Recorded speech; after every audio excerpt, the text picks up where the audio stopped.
ناراتور، ولا الا كان لو جو في نظره هو سيدي محمد ولا ناراتور سيدي محمد ولوتور احمد الصفريوي، سي با لا ميم شوز. وهكذا كتهدم لينا لوطوبيوغرافي حنا مازال ما بديناهاش. الوغ كو سا دوفغي با سفير. خصنا نعرفوا ان عندنا ان اوتور ناراتور انفون، ان اوتور ناراتور ادولت، اوتور ناراتور انفون، اوتور ناراتور ادولت. عقلوا عليها بحال هكا. وهاد الجوج راه بجوجهم محمد الصفريوي. من بعد هضرنا على الشيما ناراتيف، قلنا الشيما ناراتيف هو السيتوياسيون انيسيال، ولاحظنا واحد الخاصيه في لابواط ميرفي ما كايناش في قصص اخرين. قلنا ان السيتوياسيون انيسيال نورمالمون كتكون شي حاجه اللي قصيره، الوغ كو بوغ لابواط ميرفي لا سيتوياسيون انيسيال مرات على 8 ديال لي شابيتر، وحتى الاخر ديال 8 ديال الشابيتر الثامن والتاسع عاد دخلنا ليليمون بيرتورباتور. وان الدينومون والسيتوياسيون فينال في شابيتر واحد، صافي دير ان بحال قلتي حل ونهايه في نفس الوقت. رجع السي عبد السلام، رجع مولاي العربي لمراتو، رجع حمد الصفريوي ولا بواطا ميرفي وسالت القصه.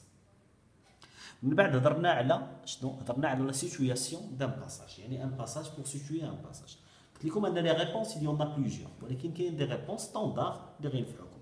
سوا تبدا سو باساج سو سيتو افون باردون ابخي هكذا، يعني بعاميه.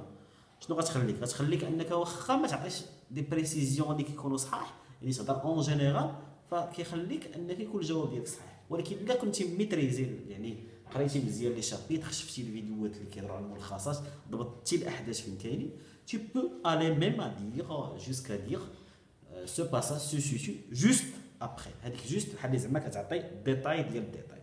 دونك يمكن لك كاع تكون on peut même commencer la phrase par ce passage-là ou là cet extrait ou là ce texte est extrait du roman Mohamed Sfraoui qui a appelé La boîte à merveille, l'autobiographie dont il parle de sa vie. Ce passage se situe juste après. يعني une sorte de précision. واخا كي قلت لك انا ما كنعتبرش هذا جواب مزيان، لانه هو اصلا عاطيك لا بواطا ميرفي، كاتب لك من تحت منها كتلقاه كاتب لا بواطا ميرفي احمد الصفريوي بعض المرات، يعني بحال كتزيد ان ديتاي. ولكن في نفس الوقت ماشي مشكل دي فوا الا بغيتي تغونفلي كما قلت لكم لي ريبونس ديالك، يعني تبين انك اليز مع لا لونغ فرونسيز وانك تعرف تعبر وما كتجاوبش بطريقه علميه، كتجاوب بطريقه ادبيه. صافي دير شاك ريبونس دو سا بار تو اون تران دو لا ديفلوبي، كديفلوبي لا ريبونس ديالك، ما عندك حتى شي مشكل. مفهوم؟ دونك هضرنا سيتوياسيون دو باساج، هضرنا على الشيما ناراتيف، هضرنا على انك ملي تدخل عافاك حاول تقرا لو تكست با مال دو فوا، مره وجوج وثلاثه واربعه وخمسه، ولا من الدار سير كونسونطري على انك تعطي ربع ساعه، فهمتيني؟ ولا ما بين 10 دقائق وربع ساعه غير انك تقرا الورقه، ما تفكرش انك تجاوب، غير كتقرا وتعاود كتقرا وتعاود كتقرا وتعاود. وحاول انك اول حاجه تبدا بها هو المغويون ديال ليكسبرسيون كريت، يعني الوسط ديال ليكسبرسيون كريت ديالك.